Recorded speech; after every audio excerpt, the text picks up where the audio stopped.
Welcome to your Family Health Revolution conversation series with Carla Atherton and friends, where our HFF family comes together not to tell you what you should do, but what you can do. Take charge of your health. You can do this. In fact, you're the only person who can.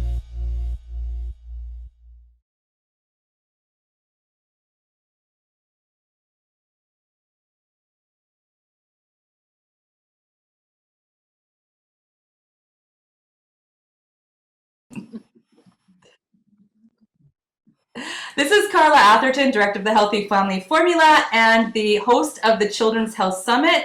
And we are here with a new series called Your Family Health Revolution Conversation Series with, and I call it Carla Atherton and friends. And what I mean by friends is that I have invited previous students and graduates and current students of the HFF program, the practitioner training program, to join me in conversation about some really juicy, deep, interesting, health revolutionary conversations or topics that we want to share with you here throughout the summer, and even if you're watching beyond. So we hope that these are long-lasting, long-living conversations that will be really inspirational for you now and in the future. So my partner today in crime is Heidi Roth-Aguinis, and we are talking about the new psychology, the roadmap to emotional wellness. And I'm going to explain to you what I mean by emotional wellness in just a little bit, but first I want to introduce Heidi so she can join the conversation. So Dr. Heidi Roth-Aguinis received her PhD in psychological and religious studies and is a licensed mental health counselor in 3 states. She's been in private practice for over 20 years and is particularly trained in the use of Jungian analysis, mindfulness practices, and ACT, which is an acronym for Acceptance and Commitment Therapy, with her clients before joining the HFF training program. Heidi lives in the DC area and has 2 teenage daughters and 5 animal babies. Okay, so I know this is totally off topic, but what do you mean 5 animal babies? I was just saying to you before we recorded, like 5. You're catching up to me, and that's like, we have a lot. We have like 6. We have actually. And we don't have our foster kittens with us right now, but we have 2 dogs, 2 cats, and a guinea pig. Oh, so we have a house full. Wow, you do. Well, the guinea pig's contained, Yes. but the dogs and the cats are roamers. Oh yeah. Oh, it's nice. It's a house full of action and love. Let's just put it that way. Yes. Exactly. All right. So, okay. And we might have, I'm just going to give people a heads up who are watching the video. We might have a little bit of a lag. Most of the time our lips match the words, but it might look a little bit like we're dubbed. But that's just the way it goes with Zoom and connectivity, and we're just going to hope for the best. So it's a little slow today, but just bear with us, and hopefully it'll come across really well. That said, okay, so let's get into the topic at hand, Heidi. All right, so this topic, I really wanted to talk to you about it because we've had some really deep, interesting, juicy, exploratory conversations about this between you and I. And because of your background, you being in that field of psychology and me having such a deep interest in psychology and actually and it's not just psychology as a discipline, it's really like looking into the psyche, how we tick, our mental, emotional wellness. And I don't even want to say mental mental health, because the connotation of that term, the mental health actually should sound really good, like health, yeah, that's positive, but it tends to be focused more on like what's wrong, like I have mental health issues, and there's so much baggage tied to that. So what I prefer to say is emotional wellness, and so or emotional intelligence, emotional awareness, transformation. I use all these words that are more empowered and empowering, and not just to pretend that there's no struggle or there's no states of dis-ease where we don't feel like harmonious or our optimal selves, or there's something difficult. But it's to say that there's an empowerment in that whole process. So first things first, I actually Yeah. obviously have my own opinions about this. I'm actually teaching a class starting in the fall called The New Psychology, and I totally invite anybody who's interested in this to join me. So I have lots of thoughts about this, but I want to start with you. Like, I want you to tell me what you think and what you see is our situation right now. Like, what's happening in our environment, in our communities, our children, with our state of emotional wellness. Well, let me talk about it from two different perspectives. So one is, I think, just our general medical model, Yeah. the allopathic model, which I think is always looking for a pathology, right? Always looking for what's wrong. And so that's where, like you're saying about mental illness, that there's this problem that people are coming, or they identify in themselves, like I have depression, Yeah. I have anxiety, or ADHD, or whatever the issue is. And then they start to identify with that diagnosis and seek some type of treatment or relief from that diagnosis. And, I think that at times it's hard to get outside of that framework, right? That's been provided for us. And I know, in all the years that I've done, my clinical practice, we're always having to fight against the insurance company, which makes us put a diagnostic code onto, every client in order for us to get payment.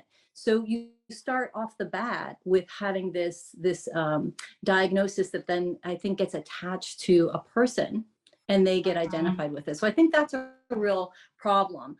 And then I think you add on to that the push for the quick fix, right? Medications, which I've always worked with my clients and saying, you know what, I'm not really a big supporter of medications. I would at times say, if you need that, you can go, it can help to lower the hurdles for a period of time until we Mhm. get more traction going on what these issues are. But I would always, warn them, like, medications are going to numb you out. They're going to suppress the Mhm. symptoms that you're carrying.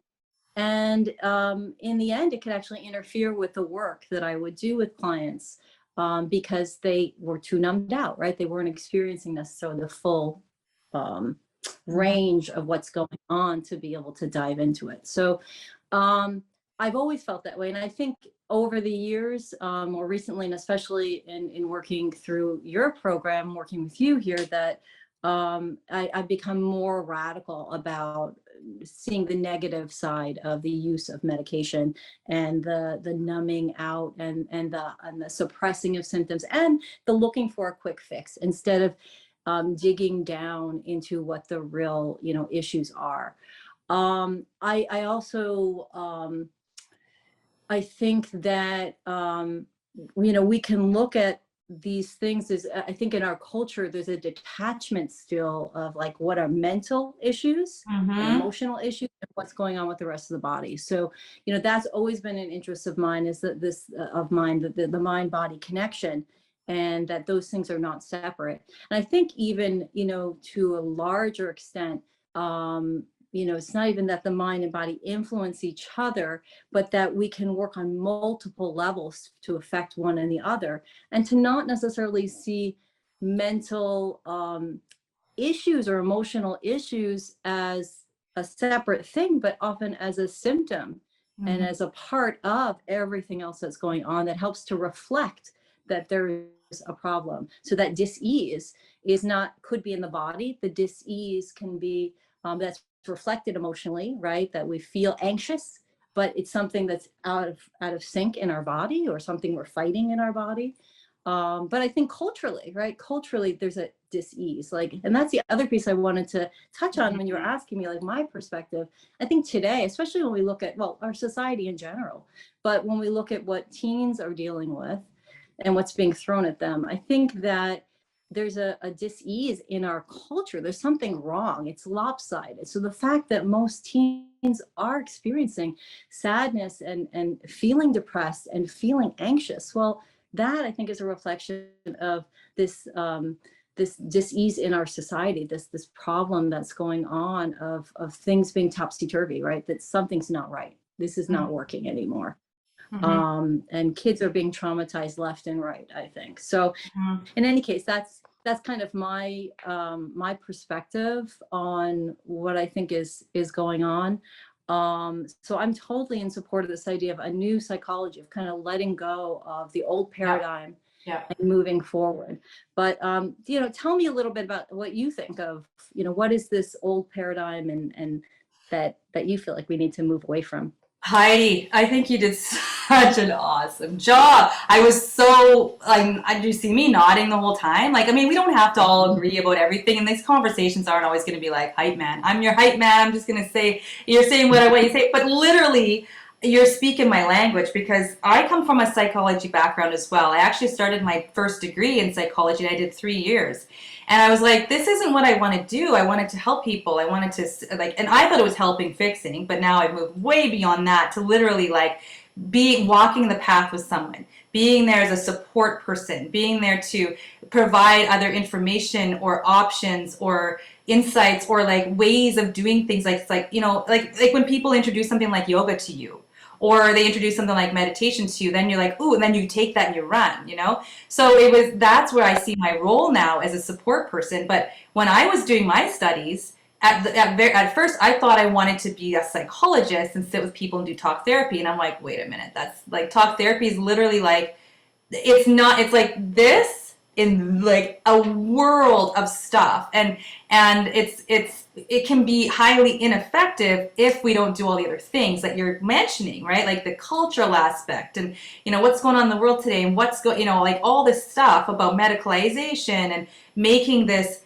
you know, like our dis-ease. And that, again, this is a word, I don't use the word disease anymore at all. I use the words dis-ease with a hyphen, right? Because it's like where there's something out of balance, so I feel uncomfortable. But actually, to take what you're saying even further, Heidi, I see those states that could be something wrong, pointing at something we're not addressing, something we need to address. But it's literally like the emotional, mental, physical, all those things together, the response to or mechanism of safety, right? So you'll see that in the biochemistry, you see that in the brain, you'll see that reflect. So it's in the limbic system, you're working in that ooga booga.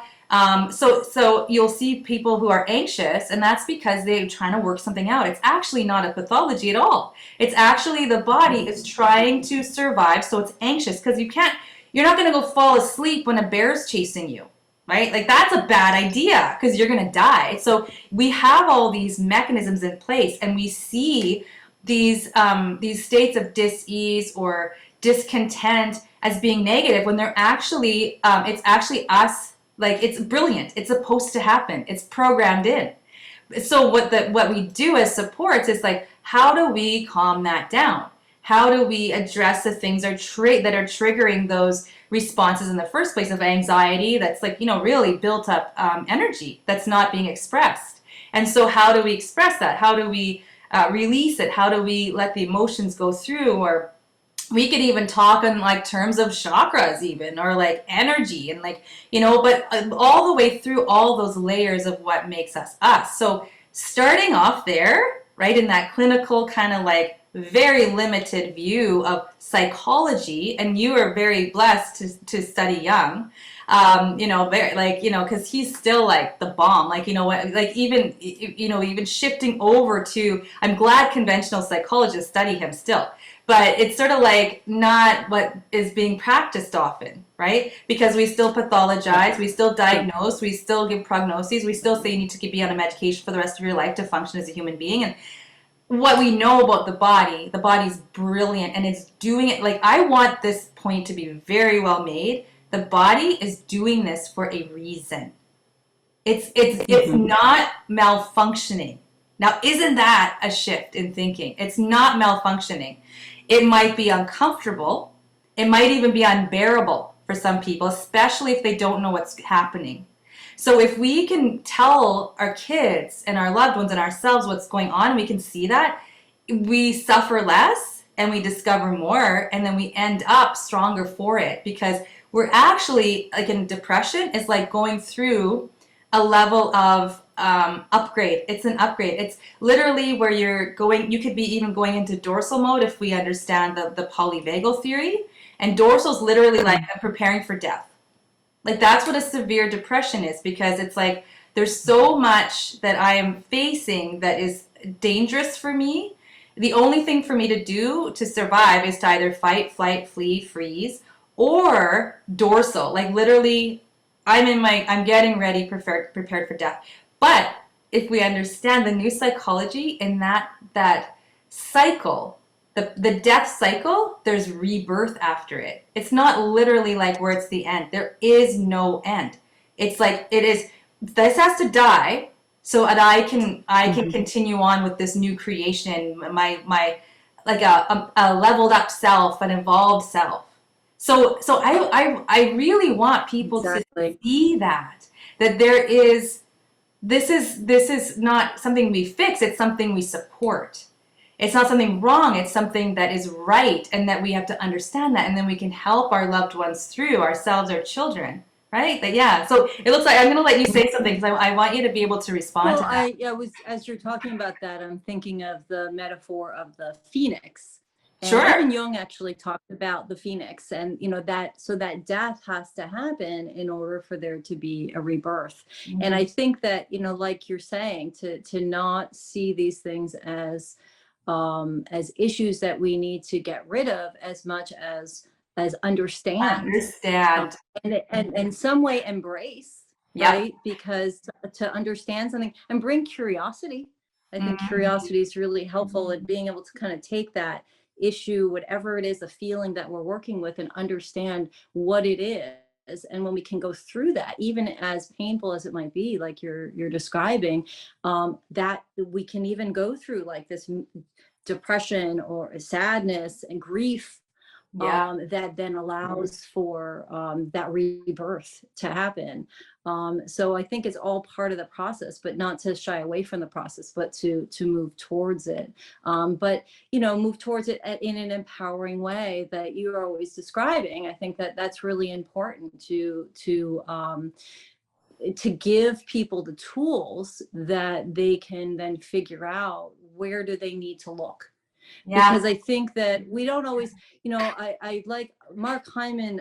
When I read many years ago his book Ultramind Solution, and it was the book that like blew my mind, Sweet. that entered me into the whole functional world. And one of the things he talks about is like there's only so many ways for the body to go ouch. And depression, anxiety, those are ouches basically, but we don't know what is hurting always. So we need to explore, what is it? Is it something in the body itself? Like, is there a deficiency going on? Is there an infection? I know with my daughter, mold was one of the issues. She had mold in her body. We had to get that out, and but her body was in an alarm state. She was feeling very, very anxious. We Yeah. didn't know where that ouch was coming from. So sometimes it's in the body, and sometimes it's on a like we were talking about, it could be a cultural level, right? The messages we're getting from social media, or it could be a past trauma that happened in our life, or if we want to look at passed on trauma, that's another piece that can get explored. So all these different places that we can look to figure out what's the connection. So it's a message that I think we need to try to understand. And it's not always clear off the bat where it's coming from. But unless we're willing to look at it and empower the people we're working with, we can't find it. If we're just trying to medicate it away, right, then we'll never find it, those root causes. And it'll always come up. Like if we dumb down. So I really liked what you said at the beginning of this. You said dumbing down the body. And with medication or vices, sometimes the addictions, right? And when I say addictions too, I'm even sort of reassessing what wording I use when there are habits that are not really conducive to your heart, like harmony. It's out of harmony. It's disharmonious to you. It's incongruent to what you want, or what your soul wants, or your being wants, as far as like being well or more whole. It's actually so all those things they will actually disable. I'm going to add a word to that.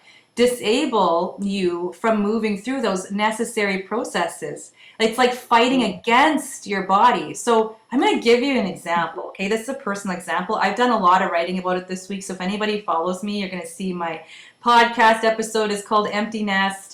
And I wrote a poem that I posted in my own like personal social media. I think I might have put it on my Instagram, HFF_revolution. By the way, I have like no followers and I run a business, so that's not good. But follow it, okay? Because we got lots of stuff to say. Anyway, I digress. But this week has been, there could be maybe a couple more things that could actually be hugely life-changing that could happen in a person's life. But literally, like, there is an example from each of those things that have led us, my husband and I, to like looking forward and going, I don't know what's there. Like, there's the unknown, like literally. And it's been really something else. And one of those things, okay, and this is something normal everybody would go through, but our last daughter moved out.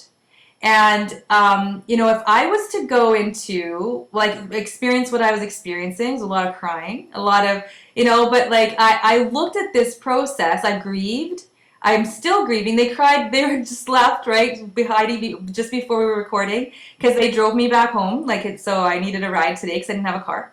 And so we're out on the acreage, so I don't get to see them as much as I would like, and and we're very close. So my son had already moved out, but now the last one's moved out. My two daughters are living together. And if I was to look at that as a problem, like, I don't want to feel grief, I don't want to feel sadness, I don't want to feel sorrow, which is what I would actually call it rather than sadness. I don't want to feel empty or scared of the future, like unknown, what's going to look like, all this stuff. I'm a whole person. I'm very, very busy. But that experience of having those people, like, feeling there's a hole, what am I going to do? If I was to look at that as a pathology, oh, I'm depressed, I haven't really wanted to eat. Oh, I'm ruminating. I'm all this stuff. If I looked at that as something that was a negative thing, I could easily go and take some medications and make it stop. Make it go away. It's too painful. I don't want to experience this. But I did. I wanted to experience. And my husband actually said to me, I said, like, this isn't an unhealthy thing, right? That I'm experiencing this. And he said, no, I would think it would be unhealthy if you didn't. Right? Like, this is completely normal. You're grieving. And then actually, just to say, another thing about perspective is that a friend of mine yesterday said, Lisa, shout out to Lisa, she said to me yesterday that the reason why we suffer so much with this is that we have an illusion of disconnect. And I think a lot of people, because we're inextricably connected to our children. That cannot be taken away. And she even mentioned the heartbeat of the mother. From that moment, we're going to talk about that in the Healthy Mom and Healthy Baby talk. And that moment, we're inextricably connected to those babies. It's an illusion that we are disconnected. So first, knowing that these feelings are okay and we're good, but also shifting the perspective, like, of your situation. And I've been exploring metacognitive, I guess, I don't want to say therapy. I don't like the word therapy. I'm sorry, but I don't. But metacognitive practices, and those are like thinking about our thinking. There's so many tools, Heidi, in the new psychology that it's like we didn't have in the old psychology.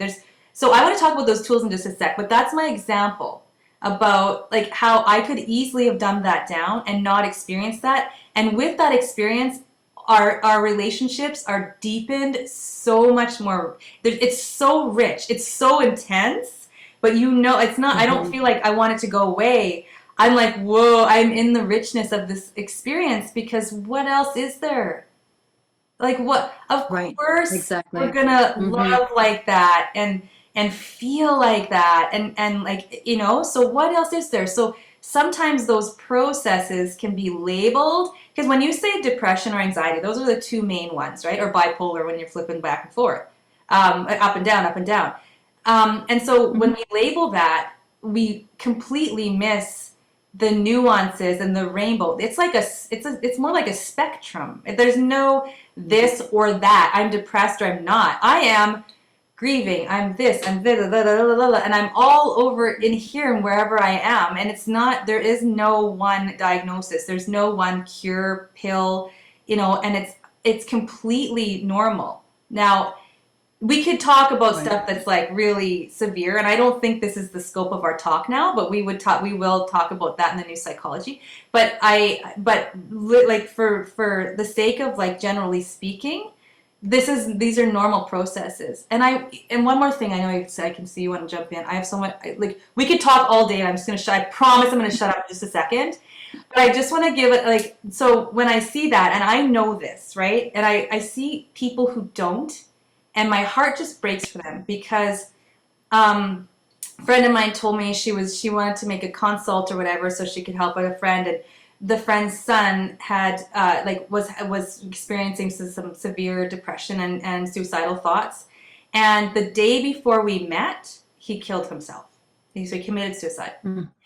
And I'm thinking about this 22-year-old boy. My son's 24. My daughter's 21, 19. And and I'm just like, people need to know.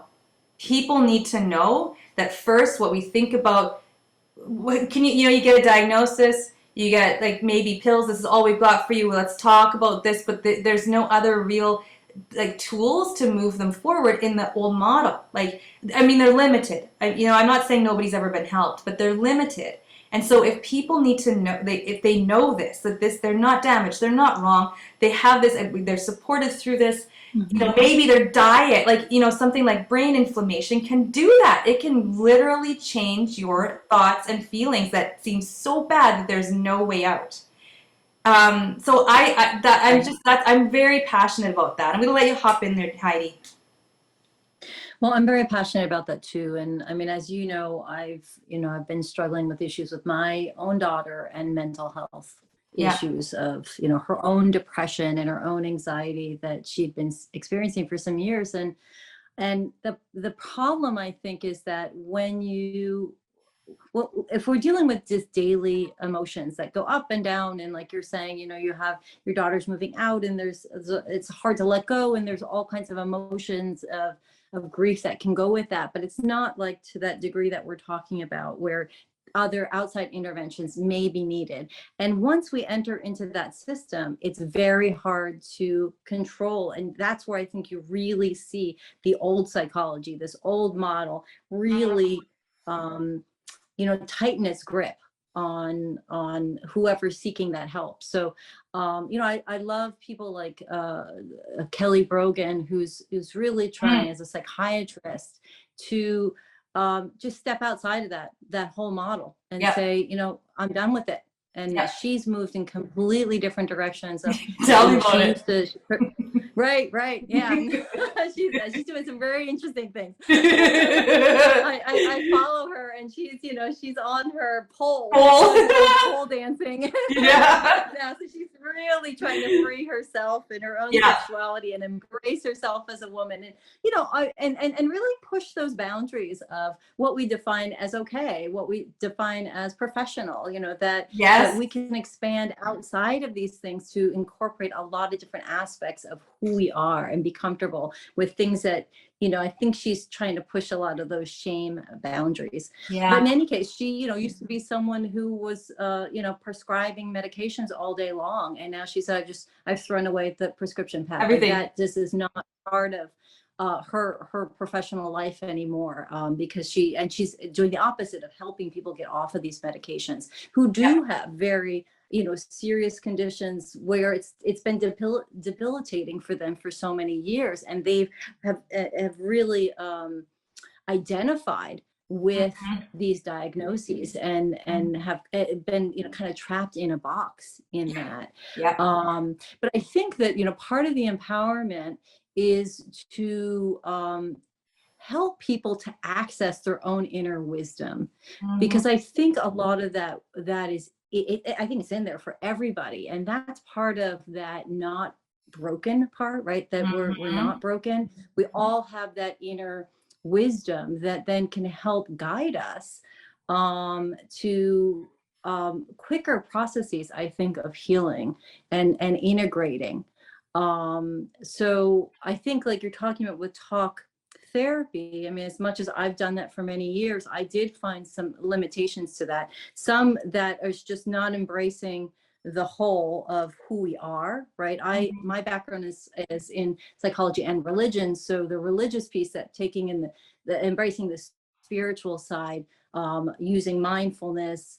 I've studied a lot of Buddhism, so a lot of Buddhist concepts I would bring into the work that I do. So I've always embraced kind of the spiritual side. The body side was new for me. So that was that piece I was trying to pull in, of understanding where are things coming from the body that affect all of this. But I think that even with all of that, it's trying to figure if we can get to the wisdom that's within us. Sometimes we don't have to work on these separate levels.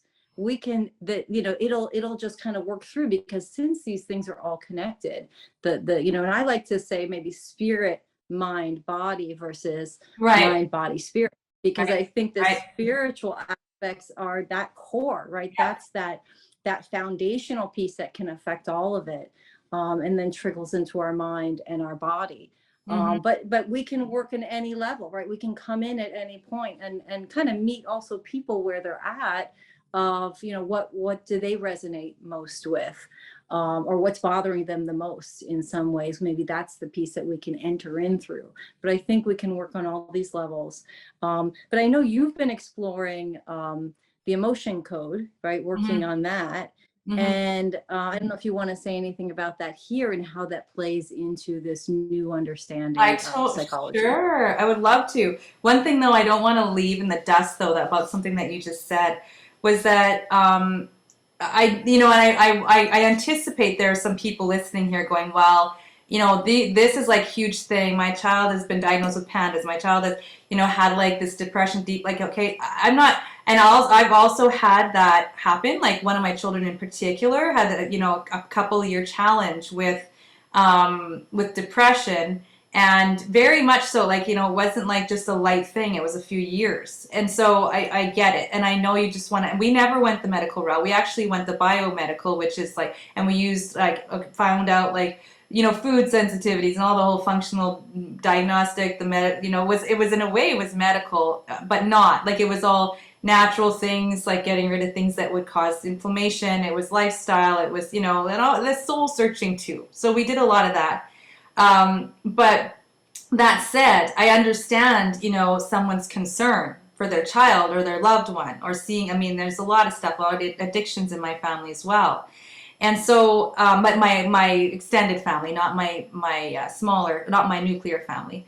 But, so I can anticipate there's some like, what do you mean we can, it doesn't have to be this way, but it doesn't. And I think we create a lot of struggle and suffering through the old model because of our beliefs of brokenness and not being able to fix it, because it's so disempowering to think that there's nothing you can do other than, those few limited tools that are there. Now, when we get to that point of empowerment, then we can start to see, like, if we're open to looking, and then we can see that, like, it's so much more empowering to have these tools, and why not try them? And why not, because you're starting to talk about the tools with the emotion code, for instance.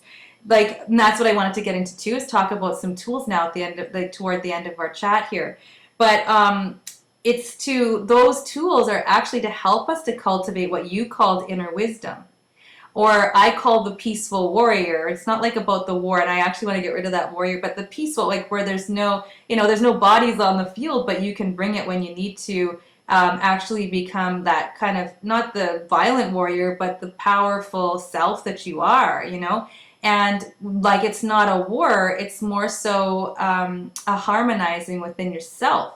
And so those tools, like things like you said, mindfulness is one, like being, mindful, living mindfully, but also like doing mindfulness quiet practices, and all the way to meditation. There's like, I would say hundreds of different ways to meditate. There's probably as many ways to meditate as there are people. And so go take your pick. And sometimes it's to cultivate more energy, and sometimes it's to bring that energy down. Whatever it is, like you need to harmonize and to get in balance. It's like, so really it's a reflection. It's a time to slow down and to allow the body that safety, right, that it needs to either heal or just like become whole, is actually the words I'm starting to use now. Because yes, we're always healing, but we're not broken in a way that we always have to kind of heal ourselves. It's more like we are trying to become whole. And that's more of the and say, and of course also safe, and all that stuff. So yeah, and so those are, you mentioned body stuff. So I just want to wrap this in a nice little bow. We mentioned body stuff, lifestyle, diet, exercise. Like we didn't actually say that, but you did say there were some things that you'd explored, that body piece, with your own daughter, and we did all that too. And then there's also like that chunk of things that kind of go in that category of like the mind body practices, right? So meditation. I think every kid should learn how to meditate at home, or if we want to have a curriculum at school, it should be critical thinking and meditation. Okay, this is, our kids should think, and they should also be able to like, and I don't even know if the word is self-regulate, but like, to be able to like to do life. And to people like teenagers, I've heard say, and they joke around about this, I can't do life, I don't know how to do life. And it's become like a funny thing, like, I'm kind of, and like, well, it's kind of true, like, and I didn't grow up learning that stuff. I had to learn that into my late teenhood and my adulthood, and on all that. So we've got that category, yoga, like the body stuff, embodiment. And sometimes we don't have to talk at all. And actually, like sometimes talk therapy can be like a PTSD kind of situation and reinforce those patterns, because it's like living yesterday. Well, we don't want to live in yesterday. We want to create something new. So we want to be able to be in a space of maybe meditation where we can actually stall. It's like, I see it like this, like we're never stopped, but we're like suspended in this moment. And then that's when all like the new, what could happen, the possibility comes in is when you let go of the past. And that is like really heady, and and it's like really like, whoa, I kind of get you, but I don't. It sounds too philosophical, Carla. Like, how am I going to do that with a 10-year-old? You don't talk about that. You experience it. You go, hey kiddo, we're gonna sit and have some breaths, and they will feel it, and they're like, ooh, I'm gonna go back to doing that, mom, because that made me feel better. I don't need to know the neuroscience and the brain chemicals that are happening and the brain waves, and if I'm an alpha or theta, or like if my body's reacting to the gluten I've eaten. No, I just need to feel it. And so with our kids, that's what we can do, is experience it, like yoga, tai chi, those sorts of mind body practices. Some kids like sports, right? Like sports will do that, working it out through the body. Some kids, like teenagers, lifting, like they're I'm not going to admit her because she's trying to get in. I have another interview in an hour, and she's early. Oh, maybe she's not early. Maybe we are supposed to do it now. I don't know. But we're wrapping up anyway, so I digress. But yeah, so, and then we've got that category. When you talked about emotion code, now that's what we're getting into, stuff like ancestral stuff, issues in the tissues. And these things are as real as the stuff we see in our like conventional model. Actually, I would say they're even more real, because we know that all life is energy. Like this is like an absolute. And so it's not far-fetched to think that emotions have energy. We feel that. We feel it's like that's what an emotion is, an expression of energy. And so the like things can get trapped within our psyche, yes, or within our bodies, within the tissues, within our energetic field. And so I even work from all the way from that body stuff that we totally get, like concrete, I can like hit myself and I can feel it, all the way into the energetic. So the emotion code is a way to like discover through applied kinesiology, to discover where there are emotions in the body that are actually blocking flow. So if we think about it that way, flow, for health to happen, for harmony, we need flow. And so if we think about it that way, it's like, oh, I didn't realize this trauma back then created this blockage because it was an event that I interpreted as trauma. And trauma is another thing we can talk about, and we'll explore that all day. But so it's a way to actually unblock that, because those are unconscious blockages. It's not something we can talk. That's why in talk therapy, we can't talk that out because we don't know it exists. And we can't actually release it just by talk alone sometimes, right? Sometimes we actually need the body to do it. Somatic therapy, like all those experience, actually breath work, huge. Mm-hmm.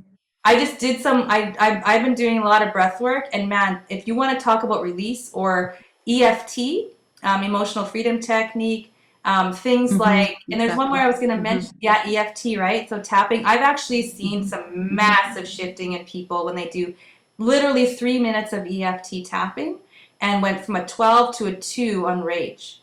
And it was like because we hit the right topics and we were doing the right things to help the body to realign. And I could go on and on and on. So there are lots of tools that are incorporated in this new understanding of our emotional wellness, and what the roadmap is. Like, this was the promise with the title. The roadmap is to understand all of those things that we've taken everybody through here, Heidi, from a shift in how we see our mental wellness and emotional wellness, and also being tied, you said mind body, to the body, our physical wellness, and then moving through all of those different ways that things that we can explore once we have that understanding and the empowerment that we can do something or not do anything. Allow ourselves to just reharmonize, recalibrate, just support ourselves. Yeah.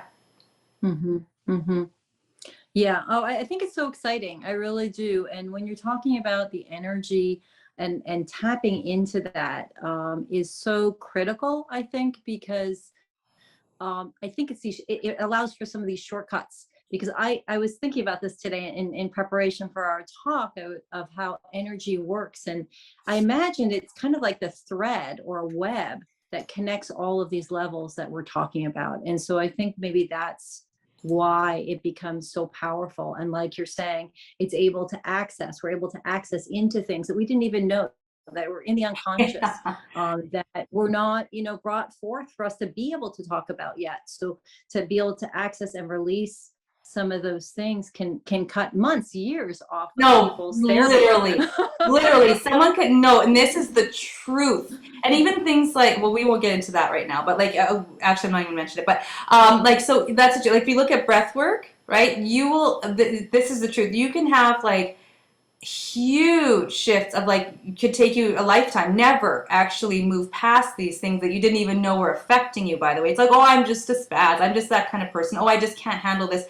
Actually, what if you can? What if that is just a program, or like something, that a default or something you haven't resolved, and once you release that from your being, like, you don't need to live in yesterday, because but the body is it's learned something and saying, well, that wasn't safe when we did it last time, so you need to learn from it, but you can't be trapped by it. You know the difference. So something like a breath work, or like one session, sometimes people have significant release and never, have to like go on a medication again, unless they have to like fix the biochemistry that's been a little bit wonked out because of it, right? So it's highly powerful. And I would love to keep talking, but now I've got to do my next interview. I actually do see that I have to get on with Pat now. And so Pat and I are talking about coaching and the importance of health coaching and empowerment coaching and stuff like that. So that's going to be really fun too. But Heidi, do you have any final words before we close out? No, I think we covered so much material today, and I think this, can only be an introduction. There's so much more to say. Certainly, we could talk all day about these concepts that we're discussing right now. But I think it's a good launch pad for your next conversation, because really I think that's what the crux of the empowerment coaching that we're doing is providing people with the tools and the encouragement to be able to work through the things that we're talking about. So Yeah. I'm glad we got a chance to talk about this today. I love it. Thank you so much for joining me and helping me to unpack it, because I think everybody's listening there's lots to chew on. So thanks so much, Heidi, for being such an awesome person, shining light, and all the stuff you said today, I think, is just golden information. So thanks again, and thanks everyone for watching. Have a great day.